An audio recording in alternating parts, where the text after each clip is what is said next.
Isaías 62. Vamos a leer los primeros 7 versículos.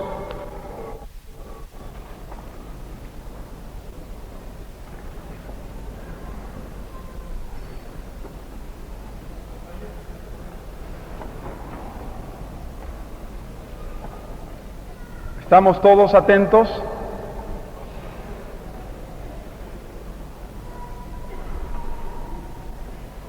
Por amor de Sión no callaré, y por amor de Jerusalén no descansaré, hasta que salga como resplandor su justicia y su salvación se encienda como una antorcha.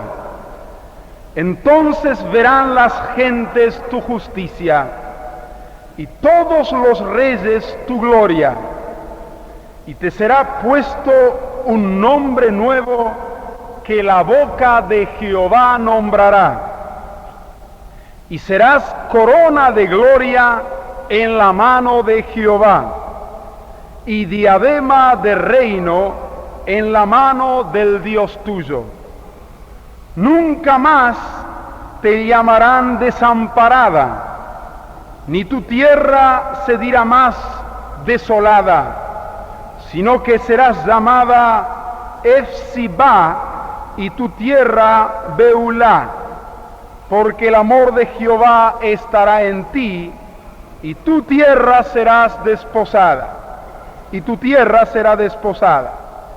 Pues como el joven se desposa con la virgen, se desposarán contigo tus hijos, y como el gozo del esposo con la esposa, así se gozará contigo el Dios tuyo.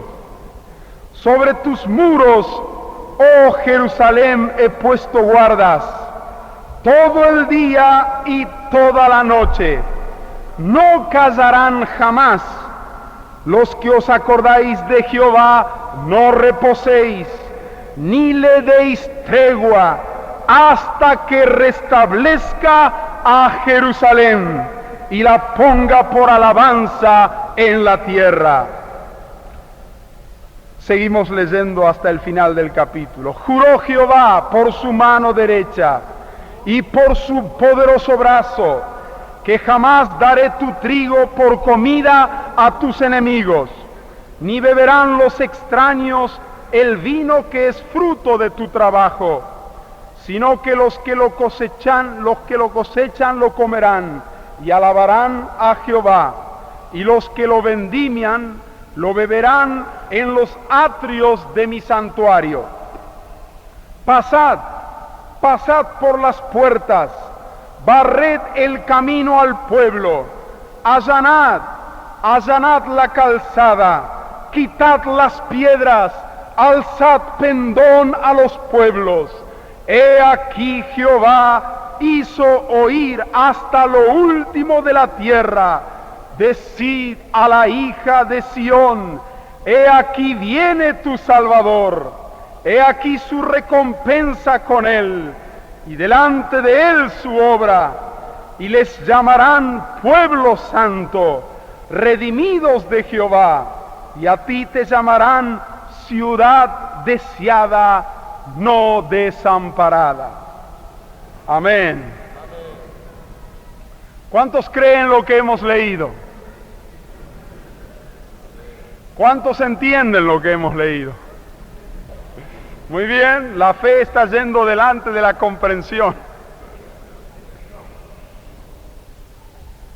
Creemos lo que Dios dice, pero es importante que entendamos lo que Dios dice para que nuestra fe esté en la sabiduría de Dios fundamentada.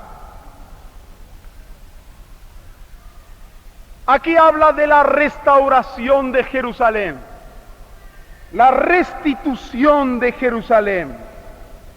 Y aquí hay una frase que quiero subrayar en esta noche en todo lo que vayamos diciendo. La frase es hasta que restablezca a Jerusalén y la ponga por alabanza en la tierra. Cuando leemos las Sagradas Escrituras en el Antiguo Testamento, toda la visión profética, todas las profecías, las promesas, apuntan hacia la restauración del pueblo de Dios. Jerusalén es llamada ciudad de Dios, y la palabra profética apunta hacia el restablecimiento del pueblo de Dios, el restablecimiento de su nación como pueblo, el restablecimiento de Jerusalén. Cuando llegamos al Nuevo Testamento, el apóstol San Pablo, en Efesios capítulo 3, nos amplía y nos ensancha la visión. Allí nos dice que todas las promesas que Dios hizo para su pueblo Israel, todo aquello que Dios prometió para Jerusalén, para Israel, para su nación, nosotros los gentiles hemos llegado a ser coherederos de las mismas promesas. Quiero explicar esto. Había una pared de división entre judíos y gentiles. El pueblo de Israel era el pueblo de Dios. Había una pared de separación.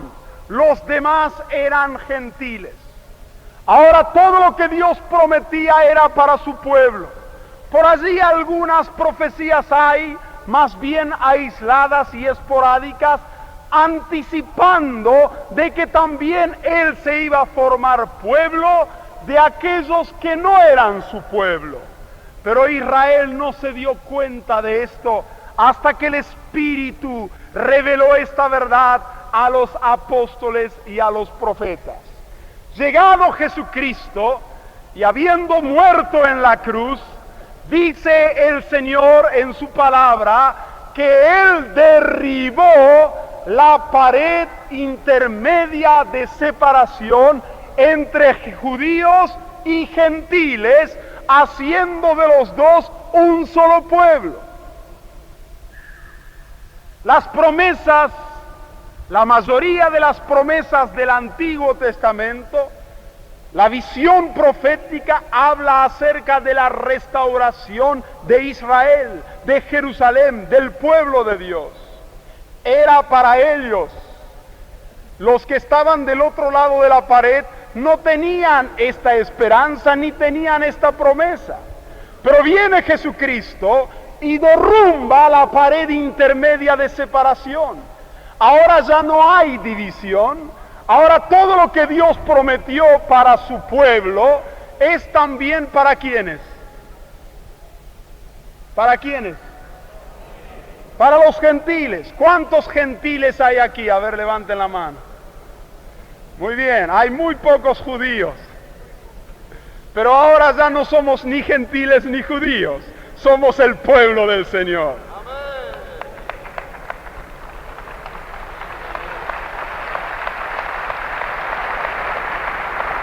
Aleluya. En realidad, nosotros los gentiles somos los afortunados y en cierto aspecto estamos heredando las mismas promesas que Dios hizo a su pueblo, al pueblo de Israel.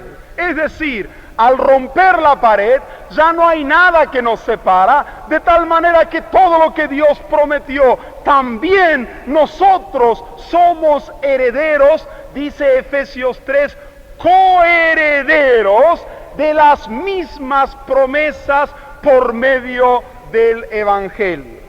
Ahora aquí habla el Señor de la restauración de su pueblo, como pueblo suyo.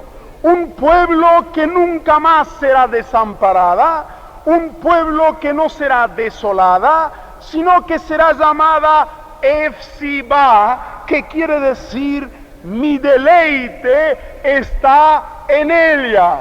Dios dice de su pueblo, le llama con este nombre: mi deleite está en ella. Y también le llama Beulá, que quiere decir desposada.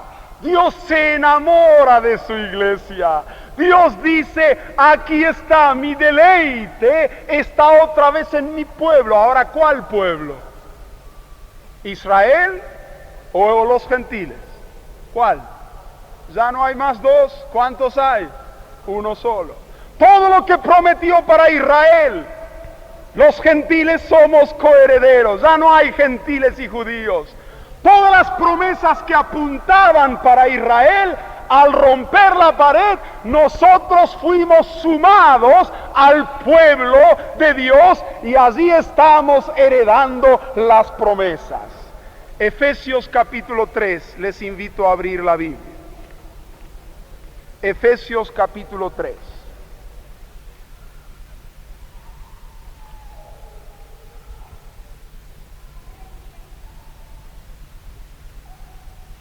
Pablo dice así: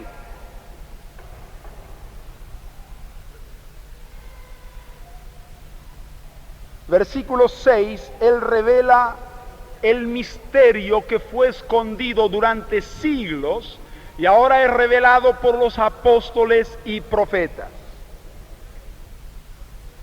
Que los gentiles son coherederos y miembros del mismo cuerpo y copartícipes de la promesa en Cristo Jesús por medio del Evangelio. Aquí Pablo está hablando a la iglesia que está en Éfeso, porque allí habían dentro del seno de la iglesia judíos y gentiles, y en cierto aspecto había una amenaza de división. Pareciera que algunos judíos se sentían con más derechos de las bendiciones de Dios, y los gentiles estaban siendo un poco marginados, y Pablo declara: este es el misterio que fue revelado por el Espíritu, que los gentiles son coherederos, herederos igualmente, miembros del mismo cuerpo y copartícipes de la promesa. Todo lo que Dios prometió para su pueblo es para su pueblo, y ahora de los dos hizo uno solo y es para todo su pueblo. Ahora, hermanos, en Isaías 62, donde hemos leído, Dios habla acerca de una obra sin tregua hasta la restauración de su pueblo. El Señor formó su pueblo en el primer tiempo, restauró lo que Él quería. Él quería obtener un pueblo en el cual pudiera encontrar deleite. Y el Señor verdaderamente encontró en su pueblo, en la iglesia primitiva, el deleite de su corazón. Gentiles y judíos unidos en el mismo espíritu y en el mismo cuerpo, eran el pueblo de Dios sobre la tierra. Y los demás, dice, los alababan grandemente. Cuando leemos en Hechos capítulo 2, la vida de la iglesia primitiva, allí justamente en la Jerusalén terrenal, comenzaba a ocurrir un nuevo fenómeno. Empezaba a formarse la Jerusalén celestial, el pueblo eterno, el pueblo que por los siglos sería y por todas las edades pueblo del Señor. Y Dios había prometido: lo pondré como alabanza en la tierra. Y dice la palabra del Señor, Hechos capítulo 2, de que el pueblo los alababa grandemente. Sin embargo, hoy en día estamos situados en un momento en la historia donde podemos hacer una reflexión, donde podemos preguntarle al Señor: oh Dios, nos llamamos cristianos, somos tu pueblo, ¿verdaderamente encuentras en nosotros como pueblo tu deleite? Señor, ¿Estás realmente contento con nosotros como iglesia? El tema mío en esta noche es este. Dios quiere recuperar su iglesia. Amén. Dios quiere recuperar su iglesia. Nos damos cuenta que la iglesia aún no es lo que Dios quiere. Nos damos cuenta que la iglesia aún no causa todo el deleite para el Señor. Pero quiero darte una buena noticia. Dios va a recuperar su iglesia.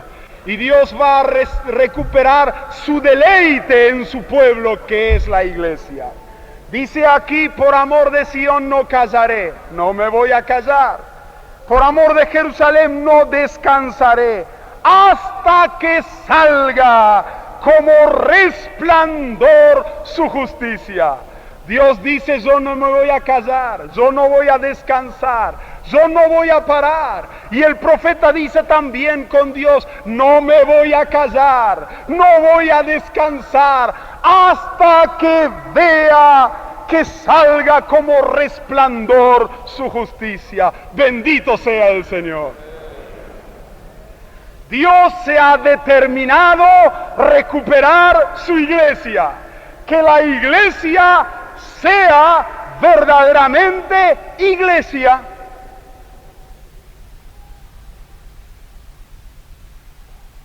Es una frase sencilla que encierra mucho. Digamos todos juntos, que la iglesia llegue a ser iglesia. Digamos todos juntos. Amén. Ahora dice, sobre tus muros, oh Jerusalén, he puesto guardas todo el día y toda la noche, y no callarán jamás. ¿Hasta cuándo? Los que os acordáis de Jehová, no reposéis ni le deis tregua hasta que restablezca a Jerusalén y lo ponga por alabanza en la tierra. Dios promete empezar una obra sin descanso, sin tregua, y seguir y no parar, sin cesar, hasta que resplandezca, hasta que restaure, hasta que recupere a Jerusalén. Si leemos el último libro de la Biblia, en los últimos capítulos, Apocalipsis, capítulo 21, capítulo 22, especialmente el 21, Juan dice allí, después me llevó el Señor a un monte muy alto, y me dijo, ven aquí, y te mostraré la desposada, la esposa del Cordero. Ahora yo les pregunto, cuando vino el ángel y le dijo a Juan, ven acá y yo te mostraré la desposada, la esposa del Cordero, ¿qué le iba a mostrar? ¿Cuál es la esposa del Cordero? Amén. Entonces dice, y me llevó en el espíritu a un monte grande y alto, un buen punto panorámico para poder ver, y me mostró la gran ciudad santa de Jerusalén, que descendía del cielo de Dios. ¿Qué es lo que descendía del cielo de Dios? ¿Qué descendía? La ciudad santa de Jerusalén. Ahora le dice el ángel a Juan, ven, te voy a mostrar la esposa del Cordero. Vení, Juan, vení. Y lo lleva al monte, bien alto, un buen punto para ver. Vení que te voy a mostrar. Y Juan está mirando para ver a la esposa del Cordero. Y en eso ve que desciende del cielo una gran ciudad santa, la ciudad de Jerusalén. ¿Cuál es la esposa del Cordero? ¿Cuál es?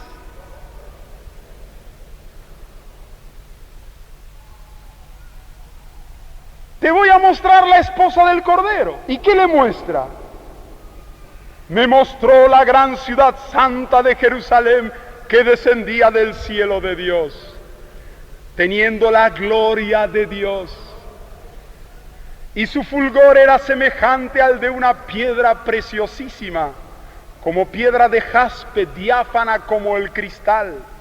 Tenía un muro grande y alto con 12 puertas, y en las puertas 12 ángeles, y nombres inscritos que son de las 12 tribus de los hijos de Israel. Y sigue describiendo. ¿Qué está describiendo? ¿Qué está describiendo? Fuerte. Jerusalén. ¿Y qué es Jerusalén? La esposa. ¿Y qué es la esposa? ¿A quién estaba viendo Juan? ¿A quiénes estaba viendo Juan? ¿Podemos decir a nosotros? ¿Podemos decir a nosotros? Hermanos, nosotros somos la ciudad de Jerusalén. La iglesia es la ciudad que tiene fundamentos. Abraham quiso llegar a esa ciudad, no llegó.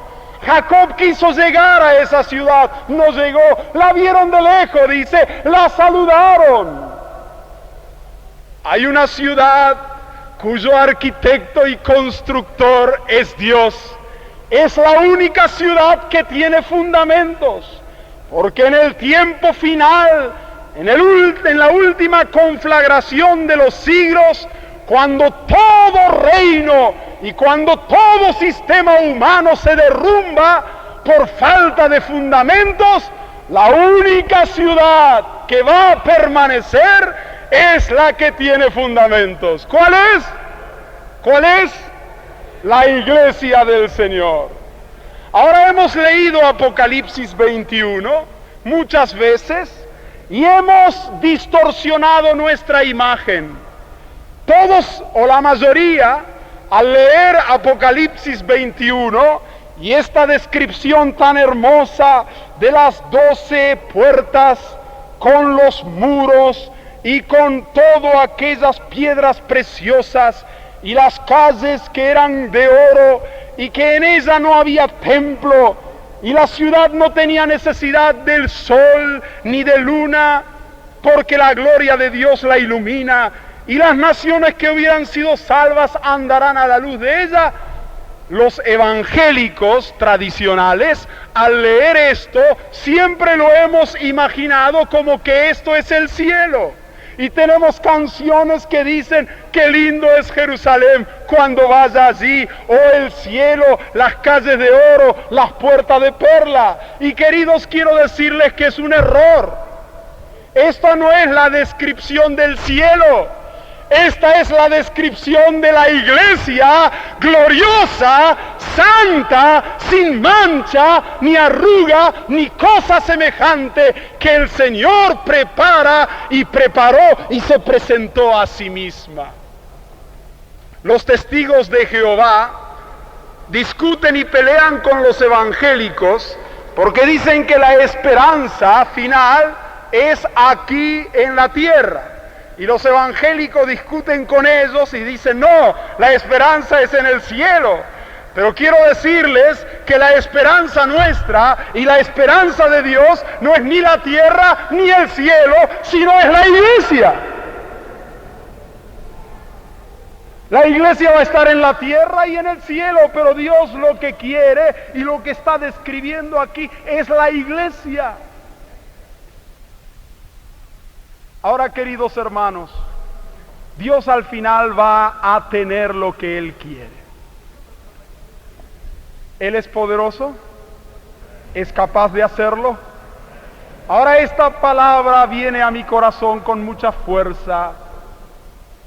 No descanséis ni deis tregua hasta que restablezca Jerusalén. Hermano y hermana, te animo en el nombre del Señor, no dejes de orar.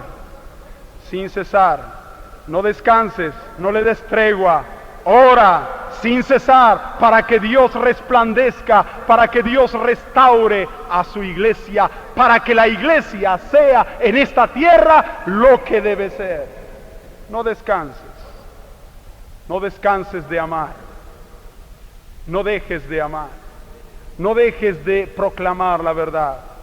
No des tregua. Busca a tu hermano. Busca la comunión.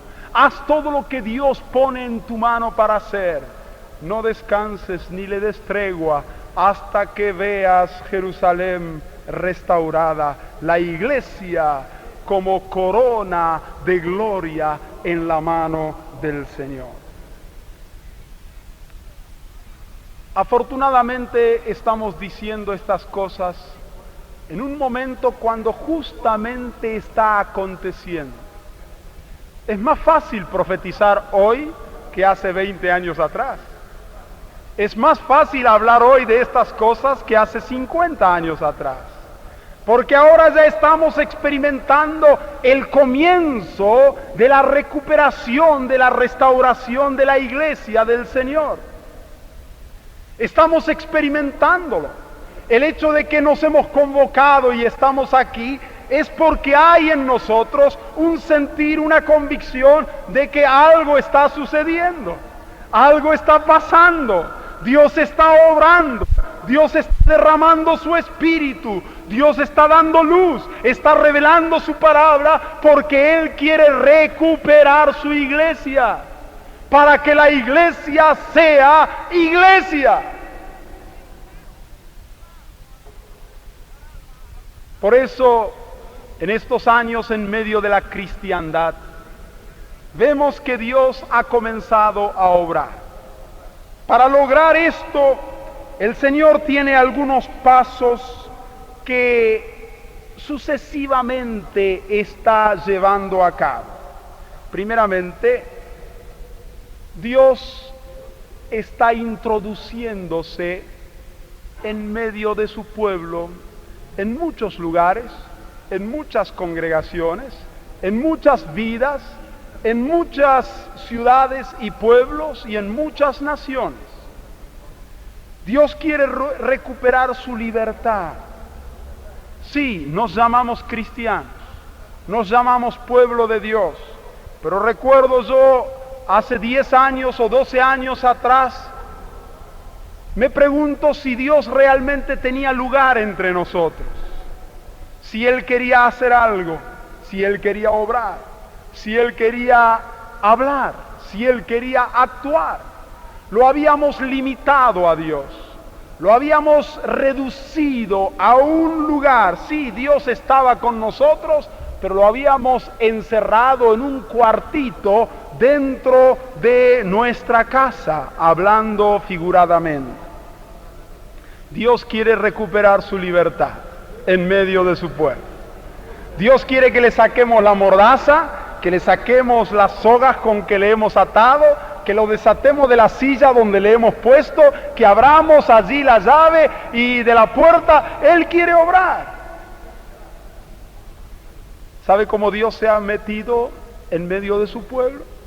Por allí alguna hermanita sencilla en su casa orando, Dios le bautiza con el Espíritu Santo. Por allí otro jovencito que está clamando al Señor, Dios le visita y le bautiza con el Espíritu Santo. ¿Qué ha hecho Dios en nuestras vidas, en nuestras congregaciones? ¿Qué ha hecho Dios entre nosotros? Dios ha querido recuperar su libertad. Recuperar su libertad. Déjenme un poco cómodo, ha dicho de Dios. ¿Por qué no me dejan actuar? ¿Por qué no me dejan obrar? A Dios lo teníamos arrinconado con nuestros programas, nuestros horarios, nuestra orden de culto, con nuestra teología, con nuestra mentalidad, con nuestras convicciones, con nuestras opiniones, con nuestras instituciones, con nuestros sistemas, con nuestros conceptos. Lo habíamos arrinconado y reducido. Ahora la primera cosa que Dios empezó a hacer y está haciendo en el mundo entero es a romper las tradiciones, a obrar y a tomar su libertad en medio de su pueblo. Bendito sea el Señor. Recuerdo cuando estaba en la ciudad de Tucumán, teniendo un retiro espiritual con un grupo de jóvenes. Cuando los jóvenes regresaron a su congregación, su reunión habitual de sábados, que duraba 45 minutos, 50 minutos, comenzó ahora a durar 4 y 5 horas. Los ancianos de la congregación comenzaron a incomodarse un poco y finalmente un anciano decidió venir todas las reuniones para controlar a ver qué es lo que pasaba. Después de segunda o tercera reunión llamó a uno de los líderes de los jóvenes y le dijo: esto no puede seguir así. ¿Por qué, hermano? Esta reunión es muy larga. ¿Y cuál es el problema? Se está consumiendo mucha corriente eléctrica.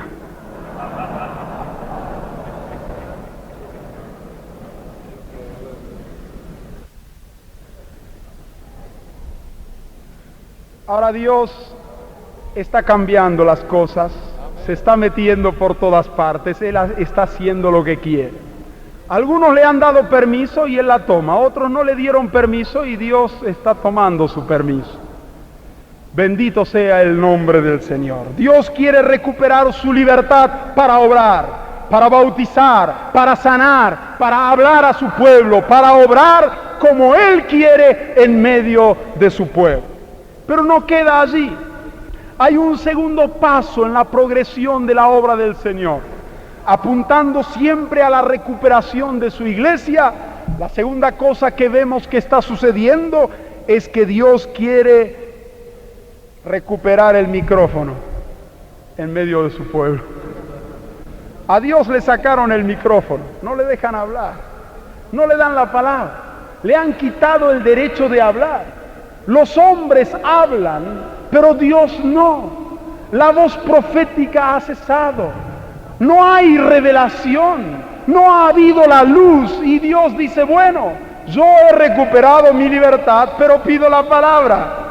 ¿Me dejan un poco el micrófono a mí? Y Dios en estos días, en el mundo entero, está recuperando el derecho de hablar, el derecho de dirigirse a su pueblo, el derecho de decir a su pueblo lo que Él quiere.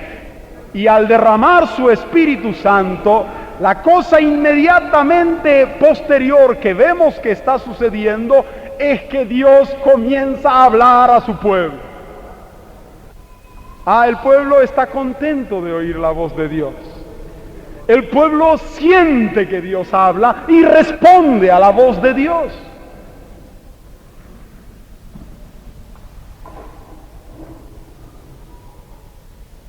La visión de una iglesia restaurada ha venido a través de la palabra, porque Dios está hablando a su pueblo. Muchos dan testimonio y dicen hoy en día, es otra cosa.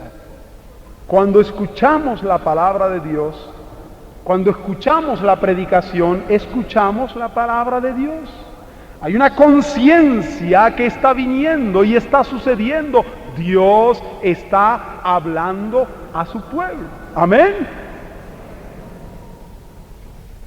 Y estamos aquí ¿por qué? Porque tenemos esa conciencia. No hubiéramos hecho el sacrificio y tantos gastos y dejar nuestros trabajos y demás cosas para venir aquí. Hemos venido porque sabemos que Dios está hablando a su pueblo. La cosa que sigue inmediatamente es esta: Dios quiere recuperar su gobierno en medio de su pueblo. Ahora, ¿qué es lo que hace el Espíritu? El Espíritu trae palabra. ¿Qué es lo que hace la palabra? La palabra lo primero que hace es restablecer el trono de Dios en medio de su pueblo, el gobierno de Dios en medio de su pueblo. Ahora quiero aquí introducirles un elemento que es tan esencial que podamos darnos cuenta en cuanto a la restauración de la iglesia como tal, en todo pueblo, en toda ciudad. Hay un ministerio en la palabra de Dios que Dios también promete recuperar y restaurar, para que así la palabra y la autoridad de Dios se establezcan en medio de su casa. Dios quiere tener libertad, Dios quiere hablar a su pueblo, pero no solamente quiere hablar, Dios quiere gobernar su casa, Dios quiere dirigir a su pueblo, Dios quiere conducir a su grey, Dios quiere ser el pastor del rebaño, Dios quiere ser a través de Cristo la cabeza del cuerpo que es la iglesia. Yo les pregunto, hermano, en la práctica, en realidad, ¿podemos decir que en la cristiandad en general el Señor es el que está gobernando? ¿Habría tantas divisiones? ¿Habría tantos conflictos y enemistades? ¿Habría tanta pobreza? ¿Habría tanta debilidad si en realidad Dios gobernara en medio de su pueblo? Si las cosas estuvieran siendo conducidas por Dios, la iglesia sería lo que es. Evidentemente, el hombre o los hombres han descolocado a Dios de su trono y se han puesto ellos en el trono de Dios. Algunos nos han dicho muchas veces: esta es nuestra iglesia y nosotros creemos así, nosotros practicamos así, porque nuestra iglesia. ¿Cómo nuestra iglesia? El hombre se ha enseñoreado de la grey. Pedro dice a los ancianos, a los pastores, que no se enseñoreen de la grey de Dios.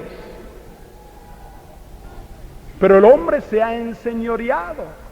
¿Qué está haciendo Dios? Está recuperando su trono en medio de su pueblo. Está recuperando su gobierno, su autoridad. Una cosa es que Dios obre. Todos estamos contentos. Dios, queremos que obres. Otra cosa más profunda es que Dios nos hable. Pero alguien puede hablarnos y no le damos importancia. Pero Dios quiere hablarnos, pero ser Él la autoridad, el gobierno sobre su pueblo. ¿Cómo gobierna Dios a su pueblo?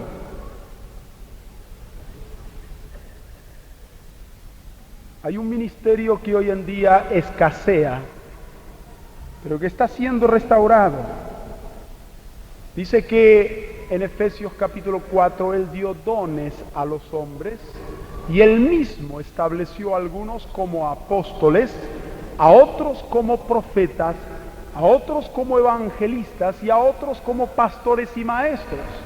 Aquí señala la palabra de Dios los 4 ministerios del magisterio de la palabra rectora en medio de su pueblo. Ahora, tradicionalmente conocemos muchos que son pastores.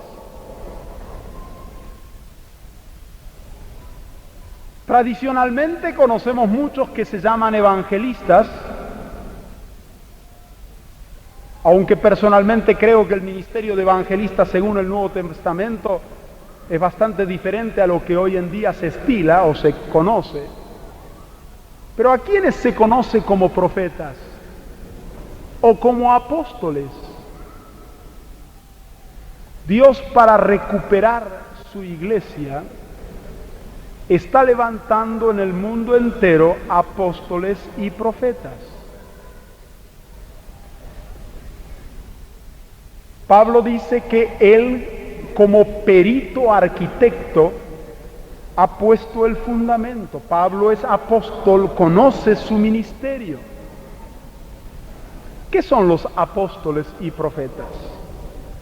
Son la voz de Dios en medio de su pueblo. No solo la voz de Dios, sino el gobierno de Dios. El gobierno espiritual, no de orden administrativo, sino el gobierno espiritual en medio de su pueblo. Y Dios está restaurando la voz profética y la presencia apostólica en medio de las naciones para poder así restaurar y recuperar a su iglesia.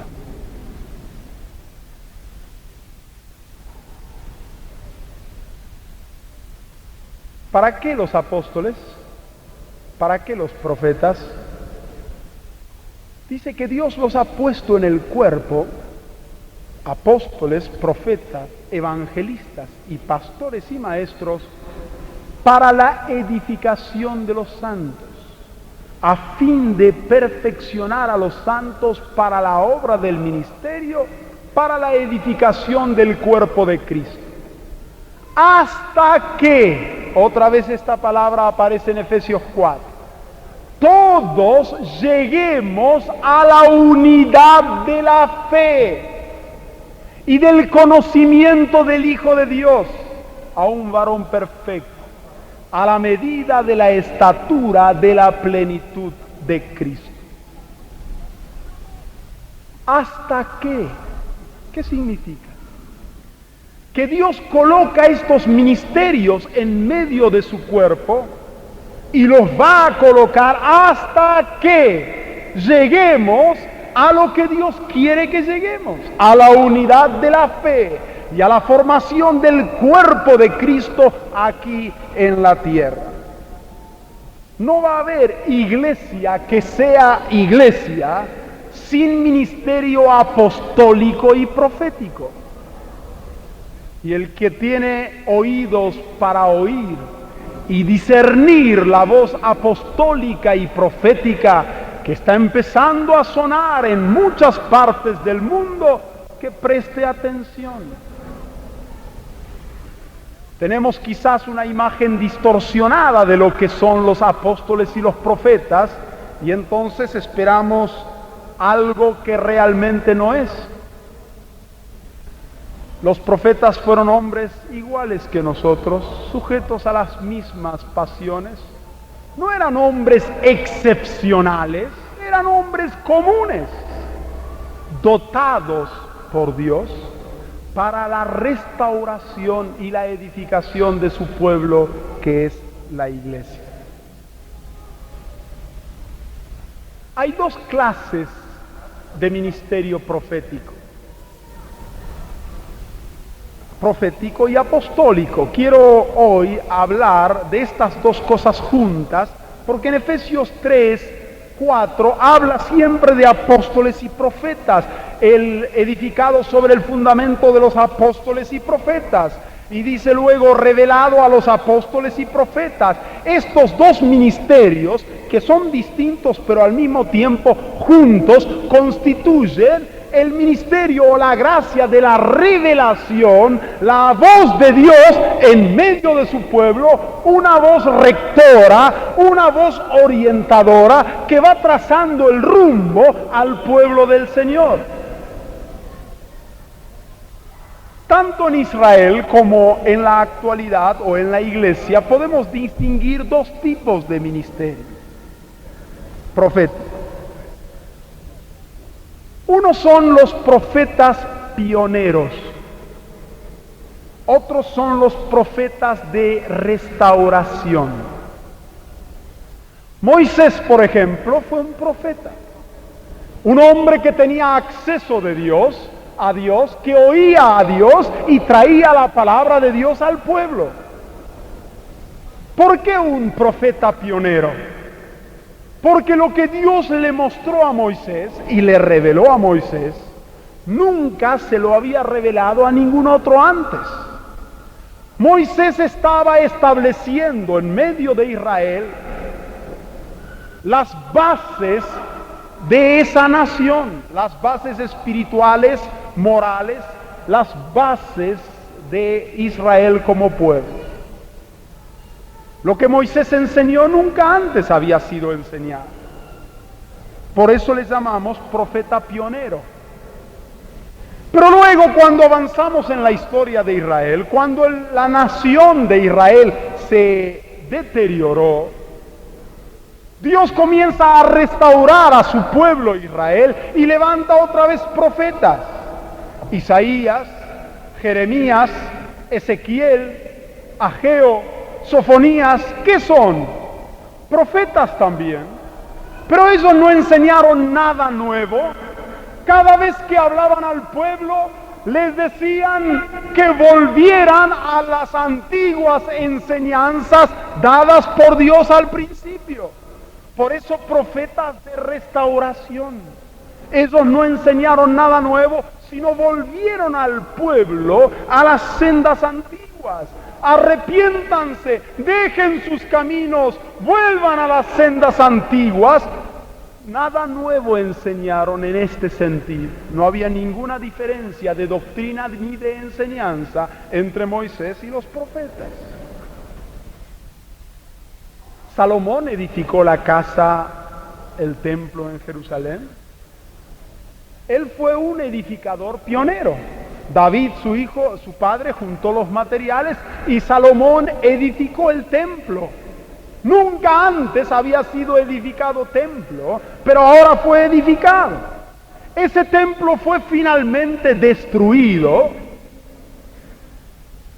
cuando el pueblo se apartó de Dios, pero Dios regresó a su pueblo de la cautividad y levantó profetas y reedificadores, hombres que empezaron a reedificar el templo y a profetizar al pueblo. Eran edificadores de restauración, o más bien dicho, restauradores del templo de Dios. Pues con la iglesia y con la historia de la iglesia ha pasado algo similar. Algunos cuando escuchan la palabra apóstol y profeta dicen, sí, pero eso ya era antes. Sí, en un sentido es cierto. Jesucristo, los 12 apóstoles, el apóstol Pablo y algunos de esa época eran apóstoles y profetas pioneros. Ellos recibieron de Cristo, les fue revelado por el Espíritu Santo y enseñaron y echaron las bases de la iglesia como pueblo, como nación de Dios. Cristo enseñó a los apóstoles y les dijo, hagan discípulos y enseñen a todos todo lo que yo les enseñé. El Espíritu Santo les completó esta enseñanza, les amplió, les dio el sentido y ellos enseñaron al pueblo, apóstoles y profetas. Pero la iglesia se apartó a través de los siglos en muchos aspectos de la enseñanza de Jesucristo y de los apóstoles. ¿Y qué está sucediendo en estos días?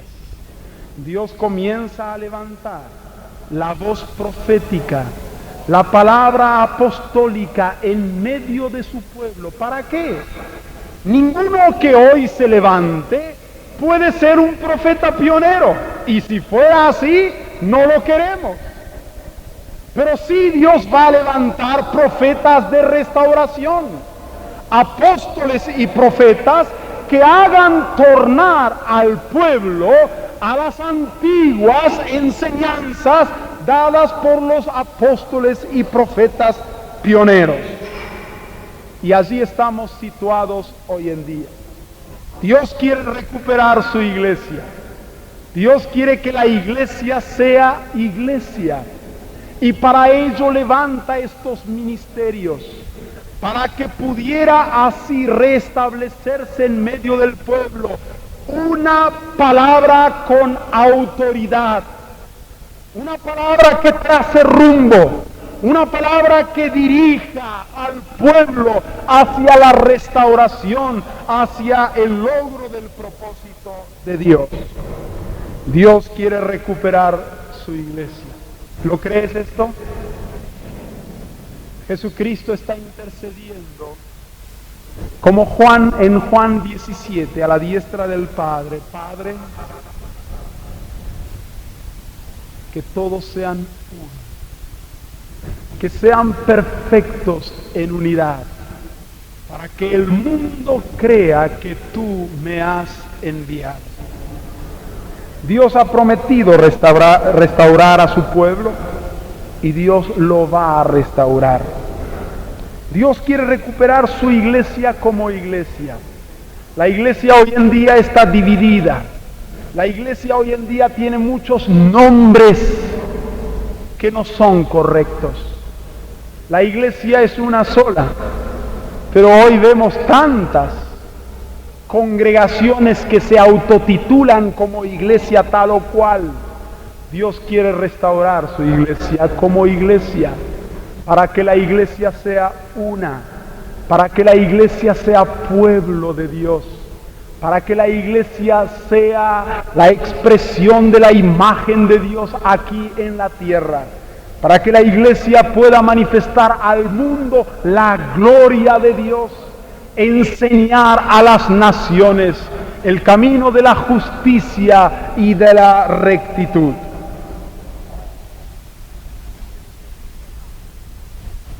Dice en Efesios capítulo 4,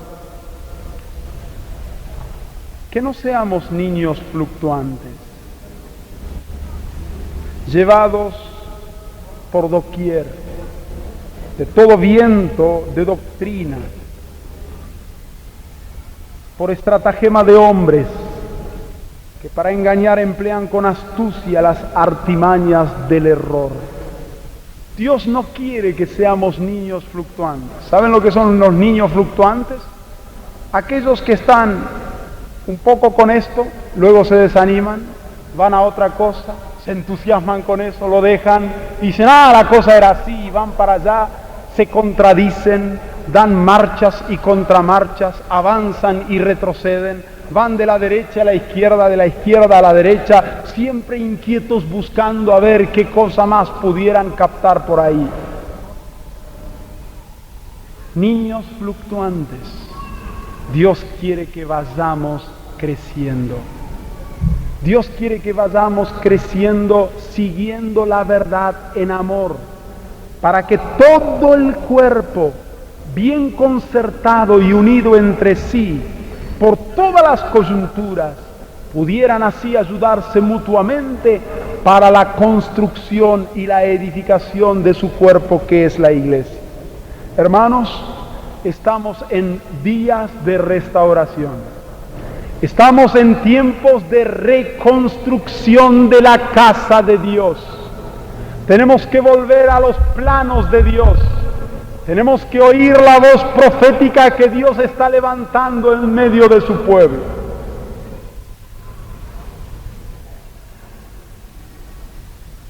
Y tenemos que seguir aquella voz con humildad. El Espíritu Santo da testimonio dentro de cada uno de los hijos de Dios, para que nadie pudiera llevarse por engaño. Pero hay algunos que son fluctuantes. ¿Por qué fluctuamos? Fluctuamos cuando no creemos a Dios. Fluctuamos cuando la palabra viene y la neutralizamos por el escepticismo que tenemos. La palabra de Dios nos dice que Él va a recuperar su iglesia. Y viene el demonio, se nos sienta en el hombro y nos sopla en la oreja. La iglesia está tan dividida. Es tan difícil lo que dice. Y le creemos a ese demonio que tenemos sentado en el hombro y empezamos a fluctuar y a vacilar. Estamos en un lugar como esto y Dios nos habla y decimos amén y saltamos con gozo y con gloria y bailamos y abrazamos a los hermanos, y luego cuando nos vamos a nuestro lugar decimos, ¿será cierto que sucederá? Y empezamos a fluctuar. No fluctuemos. Hay muchos de los que están aquí que se han atrasado por haber dudado de lo que habían oído. Si esa es tu situación, hermano, no sigas perdiendo más tiempo. Cree y avanza. Cree y sigue la verdad en amor. Dios no es chambón. ¿Saben lo que es chambón? Quizás los de otros países latinos no saben. Alguien que no sabe hacer las cosas bien. Dios es experto. Dios es sabio. Dios no va a colocar una puerta y después de decir, bueno, me equivoqué, la voy a sacar, o hacer 2 hiladas de ladrillos y después decir, bueno, la voy a sacar porque la verdad que era diferente. No, Dios sabe lo que está haciendo. Él está edificando y está construyendo. El próximo paso estará relacionado con el anterior. El anterior está relacionado con el que vino antes, porque Dios está obrando prolijamente, ordenadamente, conduciendo a su pueblo hacia la realización de su propósito.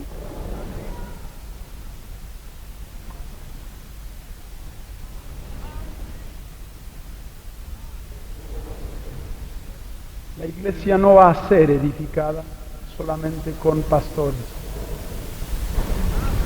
Los pastores tienen un ministerio local de pastoreo de las almas, de las vidas que Dios ha puesto sobre bajo su cuidado. Si cada pastor cree que es el punto más alto en su autoridad sobre la grey, se va a equivocar. Haremos bien en relacionarnos unos con otros y abrirnos a Dios y a la obra que Él está haciendo. Es pedir demasiado que la iglesia llegue a ser iglesia sin el ministerio de los apóstoles y los profetas. Bendito sea el Señor, porque Él va a levantar, Él va a restablecer, Él va a restituir, Él lo está haciendo y lo va a seguir haciendo, para que realmente podamos ser el pueblo deseado de Dios. La cosa que más alienta nuestros corazones es que al final Dios va a tener lo que Él quiere. Es lindo conocer un libro, o es lindo conocer el final de una historia, ¿no es cierto? ¿Quieres conocer el final como es? Lee Apocalipsis 21. Esa no es la descripción del cielo, es la descripción de la iglesia. Al final Dios va a tener lo que Él quiere. Al final el deleite de Dios va a estar en su iglesia. Y como parte de esta obra que Dios está haciendo, hermanos, yo les invito a que creamos a Dios.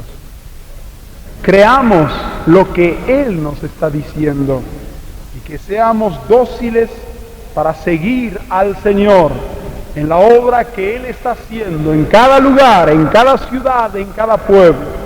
Hay muchos que han venido aquí de otros países y están preguntándose, bueno, acá esto está muy lindo, pero allí donde yo estoy, ¿cuándo va a suceder algo similar? Tienes que estar sobre tu guarda, tienes que estar sin descanso, sin tregua, sin cesar, orando a Dios, creyendo a Dios, esperando en Dios, abriéndote a Dios, amando a los hermanos, creyendo que Dios va a hacer lo que Él ha prometido. Bendito sea el nombre del Señor. Amén.